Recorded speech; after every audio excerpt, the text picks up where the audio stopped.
తెలుగు శ్రోతలందరికీ నమస్కారం అండి. మన అలనాటి కథలు ఎవర్ గ్రీన్ స్టోరీస్ ఛానల్కి మీ అందరికీ స్వాగతం. పుష్యమి నవల వింటున్నామండి. రచన శ్రీమతి పోల్కంపల్లి శాంతాదేవి గారు. ఇక ఆలస్యం చేయకుండా మనం కథలోకి వెళ్ళిపోదామండి. వీడియో చూసిన వెంటనే లైక్ చేసి షేర్ చేసి తప్పకుండా సబ్స్క్రైబ్ చేసుకోండి. మన ఛానల్ని బెల్ ఐకాన్ యాక్టివేట్ చేసుకోండి. మర్నాడు ఉదయం 9 గంటలకల్లా బంజారా హిల్స్లో తమ బంగ్లాను చేరుకున్నారు హర్షవర్ధన్. భార్య ప్రభావతి ఇంకా పెళ్లి నుండి రాలేదు. 2 రోజుల తర్వాత వస్తున్నానని మెడ్రాస్ నుండి ట్రంకాల్ చేసి చెప్పింది. ఆమె లేకపోవడం ప్రస్తుతానికి ఊపిరి పీల్చుకున్నట్టుగా ఉన్న అన్నీ అర్ధాంగితో పంచుకోవడం అలవాటైన ఆయన ఇంత భయంకరమైన విషయం మోయాలంటే చెప్పలేని బరువుగా ఉంది. ఫోన్ గణగణమంది. ఏం వినాల్సి వస్తుందోనని భయంగా అందుకున్నారు. కానీ ఫోన్ చేసింది శిరీష్. వాళ్ళ నుండి ఏదైనా ఫోన్ కాల్ వచ్చిందా అని అడుగుతున్నాడు. లేదని, దానికోసమే ఎదురు చూస్తున్నానని చెప్పి రిసీవర్ పెట్టేశాడు. 2వ అంతస్తులో ఉన్న ఆ గది ఎంతో ఖరీదైనదిగా అందంగా ఉంది. గది గోడలు, కిటికీలకు వేసిన తెరలు, నేల మీద పరిచిన కార్పెట్, గది గోడలకు గది మూలలకు అమర్చిన అపూర్వమైన కళాఖండాలు అన్నీ చాలా ఖరీదైనవి. చూడగానే ఎంత బాగున్నాయి అనిపించేవి. ఈ గదిలోకి అడుగుపెట్టాక బయటి ప్రపంచం చూడాలనిపించదు. ఒక ప్రక్కగా టీవీ, మరో ప్రక్క స్టూల్ మీద ట్రాన్సిస్టర్ కమ్ టేప్ రికార్డర్. ఆ వీక్లో విడుదలైన కొన్ని మ్యాగజైన్స్, కొన్ని ఇంగ్లీష్ నావెల్స్ ఉన్నాయి. ఒక ప్రక్కగా స్ప్రింగ్ కాట్, దాని మీద డన్లప్ పరుపు ఉన్నాయి. దాని మీద తెల్లటి బెడ్షీట్ వేసి ఉంది. కిటికీ ప్రక్కగా కుండీలో ఉన్న నైట్ క్వీన్ పరిమళం గదంతా మత్తుగా వ్యాపించి ఉంది. తెల్లటి పక్క మీద రాలిన బొండు మల్లెపువ్వులా అమాయకంగా నిద్రపోతున్న పుష్యమి మెల్లగా కళ్ళు విప్పింది. పరిసరాలు మబ్బుగా తెరల అవతలి నుండి చూస్తున్నట్లుగా అనిపించాయి. తల దిమ్ముగా, ఆలోచనలు నశించినట్టుగా అనిపించింది. పక్కకి తిరిగి ముఖం దిండులో గట్టిగా రుద్దుకుంది. తెరలు నెమ్మదిగా తొలగిపోయాయి. శ్రీశైలం, మబ్బులు కమ్మి చీకటి ముసురుకొస్తున్న ప్రకృతి, టైర్ మారుస్తున్న శిరీష్ అన్నీ గుర్తుకు వచ్చాయి. ఎవరో తన ముక్కు దగ్గర కర్చీఫ్ అదుముతున్నారు. రెక్కపట్టి ఏడుస్తున్నారు. భయంగా చిన్నగా కేక పెట్టింది పుష్యమి. తలుపులు మూసి ఉన్న ఆ గదిలో పుష్యమి పెట్టిన కేకకు జవాబేమీ రాలేదు.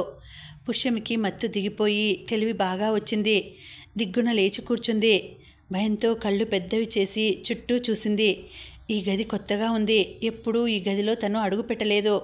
ఎక్కడుంది తను? పుష్యమి లేచింది. కిటికీ దగ్గరికి వెళ్ళాలని నడవబోయింది. పాదాలు తప్పటడుగుల్లా పడుతున్నాయి. ఒళ్ళు తోలుతున్నట్టుగా ఉంది. మెల్లగా కిటికీ సమీపించి కిటికీ రెక్క ఆసరా చేసుకుని నిలబడి అవతలికి చూసింది. దూరంగా ద్రాక్ష పందిళ్ళు, చుట్టూ పైరులంతగా లేని పొలాలు కనిపించాయి. ఇది ఊరికి దూరంగా ఉన్న బంగ్లా. ఇక్కడికి ఎలా వచ్చింది తను? ఎవరు తెచ్చారు తనను? ఎందుకు తెచ్చారు? తల బద్దలు కొట్టుకున్న తేలని సందేహాలు. మెల్లగా నడిచి తలుపు తెరవబోయింది. అవతల గడియ వేసి ఉంది. నిస్సహాయంగా, నీరసంగా మంచం మీద కూలబడింది పుష్యమి. కూర్చోలేనట్టుగా మంచం మీదకి ఒరిగి తలుపు వంక చూడసాగింది. ఆ తలుపులు తెరుచుకుంటే తప్ప తన సందేహాలకి జవాబు దొరకదు. నిరీక్షణలో ఆమె అలసిపోకుండానే ఆ తలుపులు తెరుచుకున్నాయి. మధ్య వయసులో ఉన్న ఒక స్త్రీ లోపలికి వచ్చింది. ఆమె పుష్యమి దగ్గరగా వచ్చి అంది, మీరు ముఖం కడుక్కుంటే హార్లిక్స్ తెస్తాను. ఈ బంగ్లా ఎవరిది? నన్నెందుకు తెచ్చారు ఇక్కడికి? ఆ మాటే వినబడినట్టుగా ముఖం కడుక్కోండి, హార్లిక్స్ తెస్తున్నాను అని చెప్పి వెళ్ళిపోయింది ఆమె. ఆమెతో పాటు మూసుకుపోయిన ఆ తలుపుల వంక ఈసారి నిస్సహాయంగా కాదు, ఆగ్రహంగా చూసింది పుష్యమి. 10 నిమిషాల తర్వాత మళ్ళీ ఆ తలుపులు తెరుచుకున్నాయి. ఆమె హార్లిక్స్ తీసుకువచ్చింది. కప్పు స్టూల్ మీదుంచి వెళ్ళబోతున్న ఆమె చెయ్యి పట్టుకుని కోపంగా అడిగింది పుష్యమి. ఇందాక నేను అడిగిన దానికి జవాబు చెప్పలేదేం? ఆ స్త్రీ ముఖంలో శాంతం చెదరలేదు. అసలు ఏ భావమూ కదల్లేదు. కానీ పుష్యమి చేతిని ఒక ఈగను విదిలించినంత తేలికగా విదిలించి అవతలికి వెళ్ళిపోయింది. మళ్ళీ ఆ తలుపులు ఆమెతో పాటే మూసుకుపోయాయి. ఆ తలుపులు ఇక ఇప్పుడప్పుడే తెరుచుకోవేమో అనిపించింది పుష్యమికి. చెప్పలేని నీరసం వచ్చేసింది. ఆ నీరసం పోవాలంటే వేడివేడిగా ఏదైనా పడాల్సిందే. అలా అనుకోవడంతోటే ఆ గదికి ఉన్న అటాచ్డ్ బాత్రూంలో ప్రవేశించింది. ఎదురుగా పేస్టు, బ్రష్ ఉన్నాయి. ఇంకా సీల్ తీయనివి. పక్కనే ఒక సోప్ పెట్టే, స్టాండ్కి ఒక కొత్త టవలు ఉన్నాయి. ఈ ఏర్పాట్లేవి శ్రద్ధగా గమనించకుండా వాష్ బేసిన్లో ట్యాప్ తిప్పి నోట్లో నీళ్లు పోసుకుని పుక్కిలించి ఉమ్మివేసి యువతలికి వచ్చి గబగబా హార్లిక్స్ తాగేసింది. ప్రాణం కొంచెం తేరుకున్నట్టుగా అయింది. మెదడు చురుగ్గా ఆలోచించసాగింది. కారులో కూర్చున్న తనను ఆ మసక చీకట్లో ఎవరో చెయ్యి పట్టి లాగారు. తను కెవ్వుమంది. ముక్కు దగ్గర కర్చీఫ్ అదిమారు. తనకి ఊపిరందక గిలగిల్లాడినట్టు అనిపించింది. మెల్లగా తెలివి తప్పిపోతున్నట్టు అనిపించింది. ఒంట్లోని శక్తినంతా కూడదీసుకొని కేక పెట్టింది. అంతే. ఆ తర్వాత ఏం జరిగింది తనకే తెలియదు. తిరిగి ఈ గదిలో బెడ్ మీద తెలివి వచ్చింది. తననెవరో దుండగులు ఎత్తుకు వచ్చి ఉంటారన్న ఊహ వచ్చేసరికి పుష్యమి నిలువెల్లా భయంతో వణికిపోయింది. గుండె వేగం హెచ్చింది. ఒళ్ళంతా చెమటలు పట్టేశాయి. తను ఉండతగని చోట ఉన్నానని, వెంటనే తప్పించుకు బయటపడాలని అనిపించింది. గదికి ఉన్నది ఒకే ఒక గుమ్మం. అది అవతల గడియ వేసి ఉంది. పుష్యమి గుమ్మం పక్కన గోడకి హత్తుకుపోయి నిలబడింది. ఆ తలుపులు తెరుచుకోగానే మెరుపులా అవతలికి వెళ్ళి పడాలన్న ఆలోచన గుండెల్ని చిక్కబట్టుకొని క్షణాల్ని లెక్కించసాగింది. సుమారుగా 1 గంట గడిచిపోయి ఉంటుంది. తలుపులు తెరుచుకున్నాయి. ఎలాంటి శబ్దం లేకుండా. పుష్యమి ఊహించినట్టుగా ఎవరూ లోపలికి రాలేదు. పొద్దున వచ్చిన స్త్రీ కానీ ఇంకెవరైనా లోపలికి వస్తారేమో, వాళ్ళ వెనుకగా అవతలికి జారుకోవాలన్న ఆలోచన తొందర పెడుతోంది ఆమెను. క్షణాలు నిశ్శబ్దంగా గడిచిపోతున్న కొద్దీ తన గుండె చప్పుడు తనకే స్పష్టంగా వినిపించసాగింది. దురదృష్టవశాత్తు ఇప్పుడు వచ్చింది ఇందాక వచ్చిన స్త్రీ కాదు, రతన్ వచ్చాడు.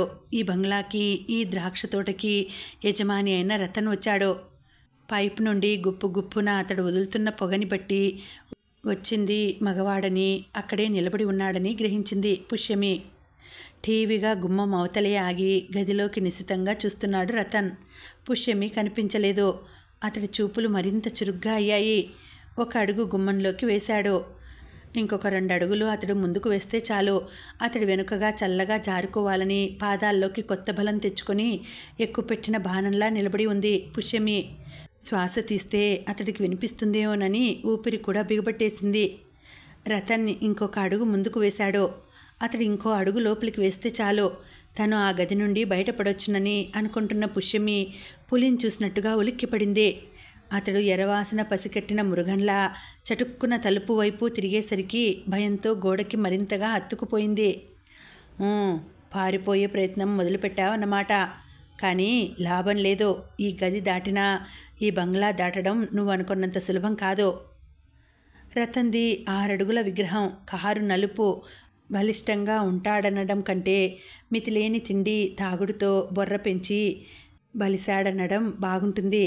చిన్న పర్వతంలా ఉంటాడు. భయంతో బొమ్మలా ఇంకా అలాగే గోడకి హత్తుకుపోయింది పుష్యమి. రతన్ గది మధ్యగా వెళ్ళి నిలబడ్డాడు. ఇలా రా, నీతో మాట్లాడాలి.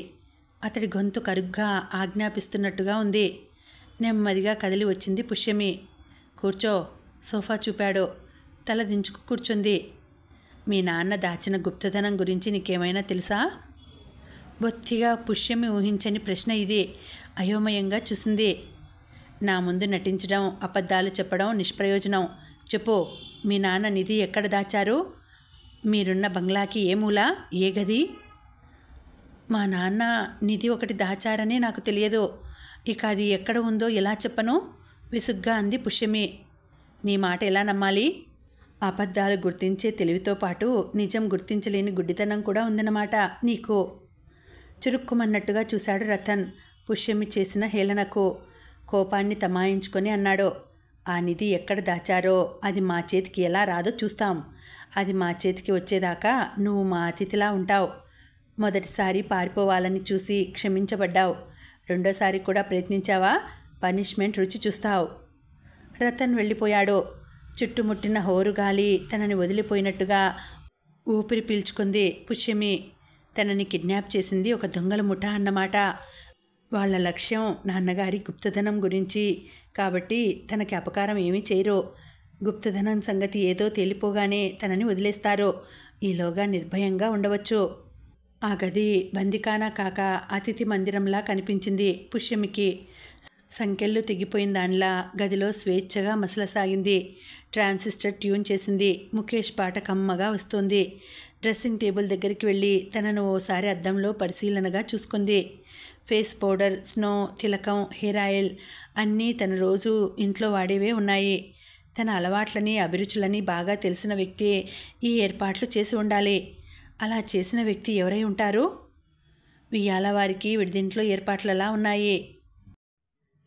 హర్షవర్ధన్ ఇంట్లో వెంకటేష్ పాత్ర ముగియబోతున్నది. సరోజ్కు టైం బాంబు వంక చూస్తున్నట్టుగా హర్షవర్ధన్ ఫోన్ వంక చూస్తూ కూర్చొని ఉన్నారు.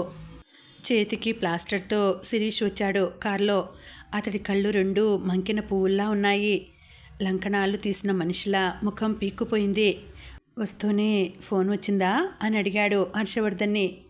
రాలేదు. శిరీష్ ముఖంలో విషాదం గూడు కట్టుకుని ఉంది. పిలిస్తే చాలు కన్నీళ్లు వచ్చేలా ఉన్నాయి. ఇంకేమీ మాట్లాడకుండా తల టేబుల్ మీదకి వాల్చి కూర్చున్నాడు. ఫోన్ మ్రోగింది. హర్షవర్ధన్ వణికే చేతులతో అందుకున్నాడు. ఫోన్ వచ్చింది రతన్ నుండే. గుప్తధనం ఎప్పుడు అప్పగిస్తావు? ఎక్కడికి రావాలి అని అడుగుతున్నాడు. హర్షవర్ధన్కి నోరు పిడిచకట్టుకుపోయినట్టుగా ఉంది. నోట మాట పెగలడం కష్టంగా ఉంది. తడబడే మాటలతో అయినా నమ్రతగా అవతలి మనిషి మహా పెద్ద మనిషి అన్నట్టుగా అతడు తన ఎదుట ఉన్నట్టుగా భయభక్తులతో మాట్లాడుతున్నారు. ఒకప్పుడు తను ధనం దాచిన మాట నిజమేనని, నమ్మకద్రోహి అయిన నౌకరు అది దోచుకుపోయాడని, కావాలంటే ఆ నౌకరు ఫోటో ఇచ్చి అతడి వివరాలు తెలుపుతానని, మీకు చేతనైతే అతన్ని వెతికి పట్టుకోమని చెప్పాడు. కానీ రతన్ ఈయన మాటలు నమ్మినట్టుగా లేదు. నువ్వొక గుంటనక్కవని మాకు తెలుసు హర్షవర్ధన్. నీ మాటలు బూటకమని, నువ్వు నాటకాలాడగల మనిషివని తెలుసుకోలేనంత దద్దమ్మలం కాము. మర్యాదగా నీ గుప్తనిధి మాకు అప్పగించు. 2 రోజులు మాత్రమే నీకిస్తున్న గడువు. మా అమ్మాయి రాచ మర్యాదలు అందుకుంటూ మా ఆతిథ్యంలో క్షేమంగా ఉంది. గడువులోగా ఆ ధనం మాకు అప్పగించు. నీ కూతురు నీ ఇంటికి క్షేమంగా వస్తుంది. టెక్కుపోయావా? ఆమె ముళ్ళు మీద పడినా అరిటాకవుతుందని గుర్తుంచుకో. వద్దు, అలా చేయొద్దు. నా సర్వస్వం తుడిచి మీకు ఇస్తాను. నా కూతుర్ని క్షేమంగా ఇంటికి పంపించండి. ముందు గుప్తధనం సంగతి తేల్చు. చెప్పాను కదా. Hello hello. అవతల ఫోన్ డిస్కనెక్ట్ అయింది. నిస్పృహగా రిసీవర్ హుక్ మీద పెట్టారు. పక్కనే నిలబడి వింటున్న శిరీష్కు రతన్ మాటలు మరోసారి చెప్పాల్సిన అవసరం లేకపోయింది. శిరీష్ ఎర్రటి కళ్ళల్లో ప్రతీకార జ్వాల బగ్గుమంటున్నది. ఉద్రేకంతో పిడికిలు బిగుసుకుంటున్నాయి. తన కోపాన్నంతా మామగారి మీద చూపాడు. మీ పట్టుదల ఏమిటో నాకు అర్థం కావడం లేదు. ఇంత ప్రమాదం జరిగితే పోలీస్ రిపోర్ట్ ఇవ్వకుండా గమ్మున దొంగలా ఊరుకోవడం, చేతులారా పుష్యమిని ఆ దుర్మార్గులకు బలి ఇవ్వడంగానే కనిపిస్తోంది నాకు. వాళ్ళు అడుగుతున్న ధనం గురించి మీరేం చెప్పినా అబద్ధమే అనుకుంటారు. మీ మాటలు నమ్మని వాళ్లకు మీ ఇంటిని, బ్యాంక్ బ్యాలెన్స్ని తుడిచి ఎంతనిస్తారు? ఎంత ఇస్తానన్నా వాళ్ళు పుష్యమిని వదులుతారా? వాళ్ళ దృష్టిలో ఊహించుకున్న ధనరాశి ముందు మీరిచ్చేది ఎంత? పోలీస్కి రిపోర్ట్ ఇచ్చినంత మాత్రాన పుష్యమిని క్షేమంగా మన ఇంటికి తీసుకువచ్చి వదులుతారనుకుంటున్నావా శిరీష్? పోలీసుల మీద అంత భరోసా పెట్టుకోవడం వట్టి తెలివి తక్కువ. వాళ్ళు చీటీలో బెదిరించారని కాదు. మన దేశంలో పోలీస్ శాఖ ఎంత అసమర్థమైందో అంత అవినీతికి దాసోహమైంది. పోలీసుల అండదండలు లేనిదే ఇలాంటి ముఠాలు, ఇలాంటి దారుణాలకు ఒడిగట్టలేవు. పోలీస్కి రిపోర్ట్ ఇవ్వడం అంటే పుష్యమి కిడ్నాప్ అయిన సంగతి నలుగురికి మనమే చాటింపు వేసినట్టు అవుతుంది. ఆడపిల్ల తండ్రిగా నేను ఆ పని చేయలేను. మీ అమ్మాయి మీద ఎలాంటి అపవాదులు పడ్డా భరించడానికి నేను సిద్ధంగా ఉన్నాను కదా. ఆమె మీకు కూతురైతే నాకు కాబోయే భార్య. మొన్న జరిగిన ప్రధానంతో మా పెళ్ళి సగం జరిగిపోయినట్టే.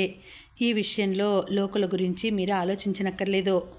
స్థిరంగా ఉన్న శిరీష్ మాటలతో హర్షవర్ధన్ నేత్రాలు చెమ్మగిల్లినాయి. బాబూ, నువ్వు ఇదే మాట మీద ఉండాలని నా ప్రార్థన. పుమ్మి శీలం మీద ఎవరు ఎటువంటి అపవాదు వేసినా నువ్వు పట్టించుకోవద్దు. లోకులు పలుకాకులన్నారు. చదువుకున్నాను, సంస్కారం ఉంది. మీ అమ్మాయిని శంకించాల్సిన పరిస్థితి నాకు ఏర్పడదు. మీరు ఆ విషయంలో నిశ్చింతగా ఉండండి. పోతే పుష్యమిని కిడ్నాప్ చేసిన ఆ గ్యాంగ్ మీద నేను ప్రతీకారం తప్పకుండా తీర్చుకుంటాను. ఆ పరిసరాలలో ఏదో పని కల్పించుకు తిరుగుతున్న సరోజ్ వాళ్ళ సంభాషణ అంతా వింటున్నాడు. శిరీష్ వెళ్ళిపోయిన తర్వాత హర్షవర్ధన్ ఒక్కరే గదిలో కూర్చున్నారు. చింతాక్రాంతంగా 1000 పర్వతాల క్రింద అణగారిపోతున్నంత బరువుగా ఉన్నారు. బాబుగారు, సరోజ్ సమీపించాడు. హర్షవర్ధన్ తలెత్తాడు. నేను ఇంటికి వెళ్తున్నాను. మా అమ్మకి జ్వరం ఎక్కువైందని మనిషి వచ్చి చెప్పాడు. నేను మళ్ళీ పనిలోకి రావడానికి ఎన్ని రోజులు అవుతుందో. నౌకర్ల ముందు పులిలా దర్పం ఒలగబోసి ఆయన పిల్లిలా ఉన్నారు. దైన్యంగా అమ్మాయి గారి సంగతి ఎక్కడా చెప్పనని నాకు ప్రమాణం చేసి చెప్పిపో వెంకటేషు అన్నారు. మా అమ్మ మీద ప్రమాణంగా నేను ఎక్కడా చెప్పనండి. అమ్మాయి గారు క్షేమంగా ఇంటికి వస్తారండి. నాకు ఆ నమ్మకం ఉందండి. మంచి వాళ్ళకెప్పుడు భగవంతుడు చెరుపు చేయడండి అన్నాడు సరోజ్.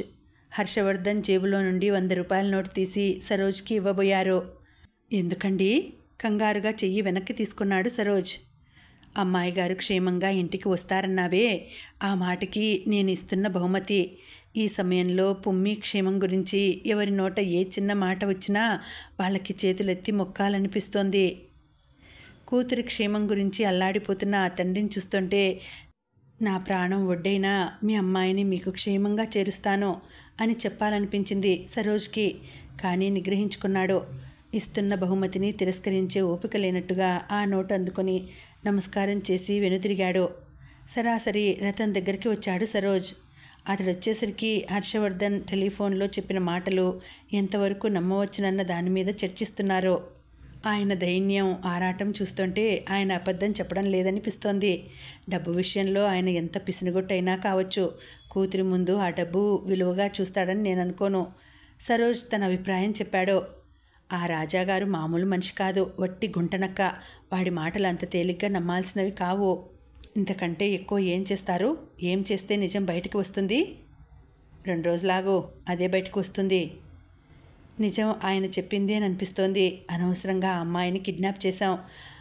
ఇది ఆ అమ్మాయి కాబోయే భర్తకు తెలియకుండానే చేయాలనుకుంటే అతని సమక్షంలోనే తప్పనిసరిగా చేయాల్సి వచ్చింది. మనం వదిలిపెట్టాక ఆ అబ్బాయికి ఆమె శీలం మీద అనుమానం ఏర్పడితే? సరోజ్ గద్దిస్తున్నట్టుగా అన్నాడు రతన్. సెంటిమెంట్లకి మనం లొంగిపోకూడదు. మనం ఆలోచించాల్సినవి ఇలాంటివి కాదు. లక్ష్య సాధన గురించి ఆలోచించాలి. ఆ అమ్మాయిని అనుమానిస్తే మనకేమిటి? ఆ అమ్మాయి జీవితం గంగలో కలిస్తే మనకేమిటి? వీళ్ళలాగా నేనెందుకు శిలలా మారిపోలేదా అనుకున్నాడు సరోజ్. పుష్యమి ఎలా ఉంది? మహారాణిలా మ్యాగజైన్స్ చదువుకుంటూ, రేడియో వింటూ, టెలివిజన్ చూస్తూ చక్కగా కాలక్షేపం చేస్తోంది. తనున్నది ఖైదు అన్న విషయమే మర్చిపోయినట్లుంది. ప్రక్కనే ట్రాన్సిస్టర్ సన్నగా పాడుతుంది. పిక్కల వరకు అనాశ్చాదితంగా ఉన్న కాళ్ళు లయగా క్రిందికి మీదికి ఆడుతుంటే రతన్కి గుండె లయ తప్పినట్టుగా, శరీరంలోకి ఏదో కరెంటు పాకినట్టుగా అయింది. ఆ బెడ్ మీద డబ్బు పెట్టి తెచ్చుకున్న ఆడపిల్లల్ని ఎందరినో అనుభవించాడు. ఎందరితోనో రాసక్రీడలు జరిపాడు. నిజానికి ఈ గది అతడి రాసక్రీడా మందిరం అనవచ్చు.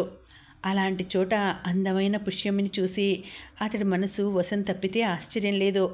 వశం తప్పిన మనసులో కైపెక్కిన వాడిలా పుష్యమికేసి 2 అడుగులు వేశాడు.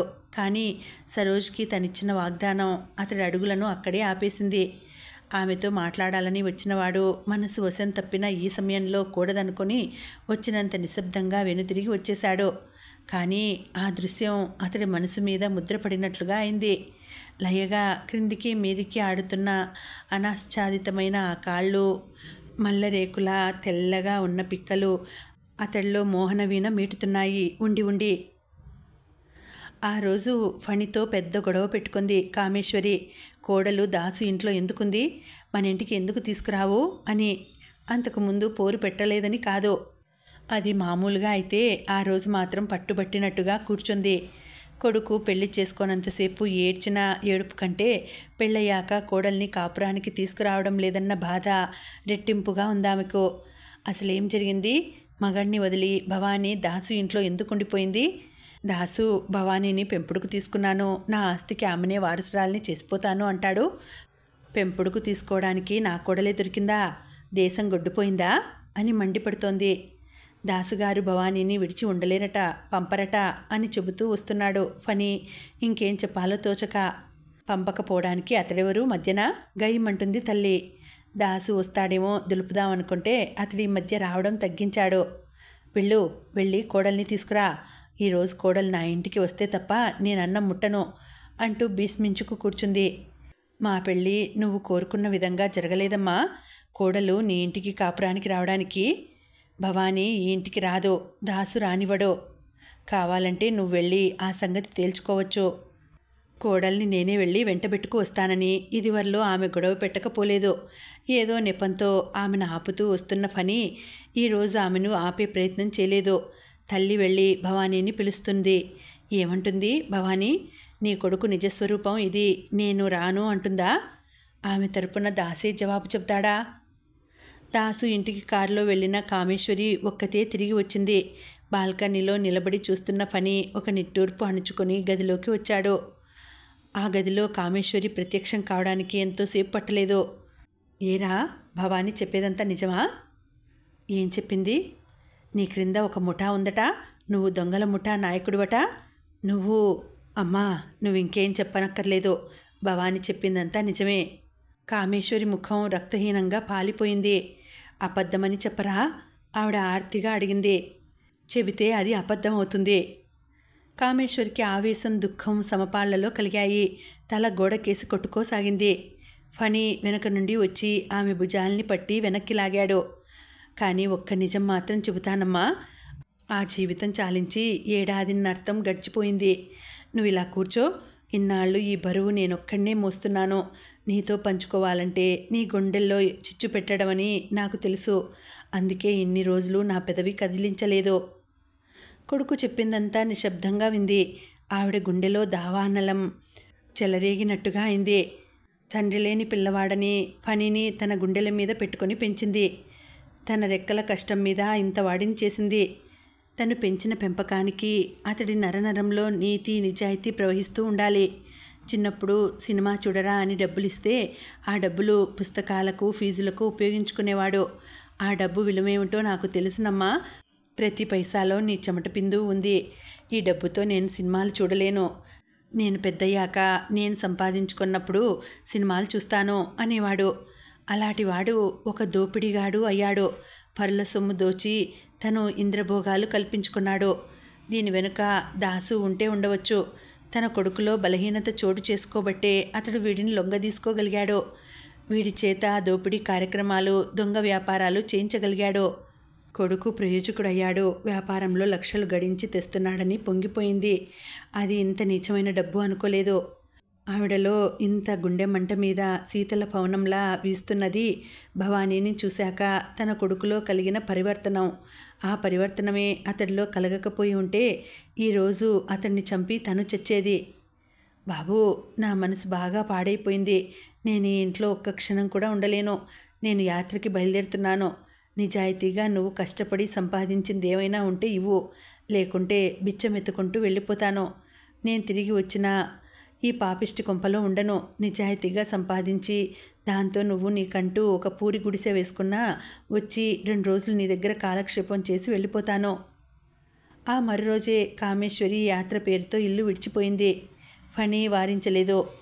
ఈ సంఘటన ఫణిలో విపరీతమైన పరిణామాన్ని తీసుకువచ్చింది. ఇలా దాసు నిర్బంధంలో ఎన్నాళ్ళు అన్న ఆలోచన రేగింది. చావు బ్రతుకు కాని జీవితం ఎన్నాళ్ళు? అటైనా ఇటైనా శాంతిగా ఉంటుంది. రెంటికి మధ్య కొట్టుకోవడం ఎంత నరకం, ఎంత చిత్రవద. భవానీని కలుసుకునేందుకు వీలు లేకుండా దాసు కట్టుదిట్టం చేశాడు. భవానీ కోసం ఎలాంటి ప్రయత్నం చేసినా ఫలితం బాగుండదని, తన ఆజ్ఞ ధిక్కరిస్తే ఫలితం భవానీ అనుభవించాల్సి వస్తుందని చెప్పకపోతే ఎప్పుడో భవానీకి యథార్థం చెప్పేసి ఆమె హృదయంలో కాస్త చోటు సంపాదించుకునేవాడు. భవానీ తనని ఒక నరరూప రాక్షసుడిగా, నీచాతి నీచుడిగా తలపోస్తూ ద్వేషిస్తూ ఉంటుందనుకుంటే గుండెల్లో ఎవరో శూలం పొడిచినట్టుగా సలుపు పుడుతుంది. నో, నేను చాలా మారిపోయాను. నువ్వు చూసిన రూపం నాది కాదు అని అరచి చెప్పాలనిపిస్తూ ఉంటుంది. ఏది ఆ అవకాశం? భవానీని కలుసుకునే ప్రయత్నం చేయకూడదు. ఫోన్ చేస్తే నౌకర్లో దాసో తీస్తారో, చీవాట్లు పెట్టి ఫోన్ పెట్టేస్తారో. తల్లి తనను విడిచిపెట్టిపోయిన ఈ సంఘటన తర్వాత ఈ నిర్బంధం, భవానీ లేకుండా జీవించడం దుర్భరం అనిపించసాగాయి ఫణికి. భవానీకి చేరువ కావాలని తహతహా ఎక్కువైన కొద్దీ దాసు మీద కక్ష పెరిగిపోతున్నదతడిలో. ఒకప్పుడు అతడికి తను కుడిభుజంగా పనిచేసి ఉండవచ్చు. అదే ఆశతో మళ్ళీ తనను లొంగదీసుకోవాలని, మళ్ళీ తన అనుచరుడిగా తిప్పుకోవాలని చూశాడు దాసు. తాను మొండిగా ఎదురు తిరగగలిగాడు. ఇప్పుడు తనను మించిన శత్రువు లేడు దాసుకు. ఆ సంగతి అతడు ఈసరికి గ్రహించే ఉంటాడు. అందుకే తన మీద 2-3 సార్లు హత్యా ప్రయత్నాలు జరిగాయి.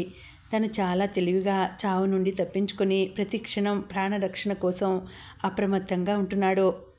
తనకు బ్రతుకంటే తీపి లేదు. కానీ భవానీకి నిజం చెప్పకుండా మాత్రం చచ్చిపోదలుచుకోలేదు. అలా చస్తే తన ఆత్మకి శాంతి ఉండదు. చావో బ్రతుకో ఏదో ఒకటి తేల్చుకోవాలని నిశ్చయానికి వచ్చేశాక దాసు ఇంటికి ఫోన్ చేశాడు ఫణి. గణగణ టెలిఫోన్ మోగుతున్నది. నిరాసక్తంగా సోఫాలో కూర్చుని ఉన్న భవానీకి ఆ ఫోన్ మూత విసుగును, కోపాన్ని రేకెత్తిస్తున్నది. పావుగంట క్రితం ఒకసారి ఫోన్ మోగింది. ఆ చుట్టుప్రక్కల నౌకర్లు ఉంటే వాళ్లే తీసేవాళ్ళు. ఎవరూ లేకపోవడం వల్ల భవానీ తీసింది. హలో, అవతల నుండి ఫణి గొంతు ఆత్రంగా పలికింది. ఎవరు? భవానేనా? 1/2 నిమిషం నిశ్శబ్దం. ఏ కాస్త ఆలస్యాన్ని భరించలేకపోతున్నట్లుగా భవానీనా అని రెట్టించాడు. భవానీ అయిష్టంగానే అంది. నేను నీతో మాట్లాడాలి. నువ్వు ఏదైనా హోటల్కి రాగలవా? రాను ఖచ్చితంగా చెప్పి ఫోన్ అయితే ముఖం మీద కొట్టినట్టుగా పెట్టేసింది. కానీ గుండెల్లో ఏదో అలజడి ప్రాకసాగింది. ఇప్పుడిప్పుడే దాసుబాబు ఊరడింపులో ఫణి చేసిన గాయం మాను పడుతున్నది. తనకసలు పెళ్ళే కాలేదనుకొని గుండె రాయి చేసుకుంటున్నది. ఇంతకాలానికి అతడు మళ్ళీ తనని ఎందుకు కదిలిస్తున్నట్టు? మానుతున్న గాయం రేపడానికా? హోటల్కి వెళ్ళాలట. తనతో ఆయన ఫ్రెండ్స్కి అనుచరులకి విందివ్వడానికా? సరోజ్ని తన ముఠాలో కలుపుకోవడానికి ఆయన ఎంత అసహ్యంగా మాట్లాడి తనని అవమానించాడు. మళ్ళీ ఏ ముఖం పెట్టుకొని పిలుస్తున్నట్టు ఇప్పుడు? ప్రేమ పొంగి కాదు, మనిషిలో మార్పు వచ్చి కాదు. మళ్ళీ తనతో ఏదో ఒక అవసరం వచ్చి పిలిచి ఉంటాడు. ఏడాదిన్నర్థం కిందట జరిగిన ఆ సంఘటన ఇప్పుడే జరిగినట్టుగా మనస్సంతా చేదుగా అయింది. అటుగా వచ్చిన దాసి లక్ష్మి ఫోన్ ఎత్తింది. హలో, భవానేనా మాట్లాడేది? అతడి గొంతులో వణుకు. ఒకసారి హోటల్కి రావు, నీతో మాట్లాడాలి. ఇక ఈ శృంఖలాలు నన్నేమీ చేయలేవు. వీటిని నేను తెంచుకుంటాను. వద్దనుకున్నా అతడేం మాట్లాడతాడో వినాలన్న కుతూహలం ఆపుకోలేక లక్ష్మి ప్రక్కన నిలబడిన భవానీకి ఫణి ప్రార్థన వినపడకపోలేదు. తెంచుకుంటావు. రేపు అయ్యగారు వస్తే ఈ సంగతి చెబుతాను. శృంఖలాలు తెంచుకుంటావో శృంఖలాలు ఇంకా బిగించుకుంటావో తెలుస్తుంది. చిటపటలాడుతూ రిసీవర్ హుక్ మీద పెట్టి వెళ్ళిపోయింది లక్ష్మి. మామూలుగా తనతో పల్లెటూరి భాష మాట్లాడే లక్ష్మి చాలా స్వచ్ఛమైన ఉచ్చారణతో మాట్లాడడం భవానీకి ఆశ్చర్యం గొల్పింది. ఫణి మీద లక్ష్మికి ఎందుకింత ద్వేషం, కసి? లక్ష్మికి మళ్ళీ ఏదో గుర్తుకు వచ్చినట్టుగా మళ్ళీ ఆ గదిలోకి వచ్చి ఫోన్ కనెక్షన్ తీసేసి వెళ్ళింది. లక్ష్మి ప్రవర్తనకు ఆశ్చర్యపడుతూ కూర్చుంది భవానీ. అంతకంటే ఆశ్చర్యం గొల్పుతోంది ఫణి గొంతులో ప్రార్థన. అన్యమనస్కంగా లేచి ఇంటి బయటకి వచ్చింది భవానీ. దాసు ఇంటి చుట్టూ చక్కని తోట ఉంది. తోటమాలి 24 గంటలు తోట పనిలో నిమగ్నమై ఉంటాడు. ఆ తోటలో లేని పువ్వుల మొక్కంటూ లేదు.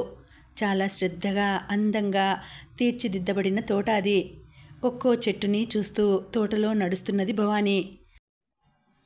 అవతల ఫోన్ డిస్కనెక్ట్ అవుతూనే ఫణికి చెప్పలేని నీరసం వచ్చేసింది. పశ్చాత్తాపంతో పరితాపంతో తన పాపం ప్రక్షాళితమైనట్టుగా భవానీ గొంతు ఇన్నాళ్ళకి ఫోన్లో విన్నాడు. కానీ ఆ గొంతులో ఎంత కఠినత్వం, ఎంత నిర్భయంగా ఖచ్చితంగా తన కోరికని తిరస్కరించింది. ఆమె తిరస్కృతి ఫణిని రెచ్చగొడుతున్నది. ఒంట్లో రక్తాన్ని ఉడికిస్తోంది. వెళ్ళాలి, భవానీ దగ్గరికి చావుకు తెగించైనా వెళ్ళాలి. భవానీకి బలవంతంగానైనా తన కథని, తనలోని మార్పుని చెప్పుకోవాలి. ఆమె క్షమించగలిగితే ఎక్కడికో ఎవరూ తెలియని కొత్త ప్రదేశాలకి పారిపోయి ఆమెతో కొత్త జీవితం ప్రారంభించాలి. క్షమించదు, ఆమె ముందే అంతిమ శ్వాస తీసుకోవాలి. ఫణి ఒక నిశ్చయానికి వచ్చేశాడు. రివాల్వర్లో గుళ్ళు సరిచూసుకొని మేడ దిగాడు. నౌకరు ప్రశ్నార్థకంగా చూశాడు. ఫ్యాక్టరీకి వెళ్తున్నాను.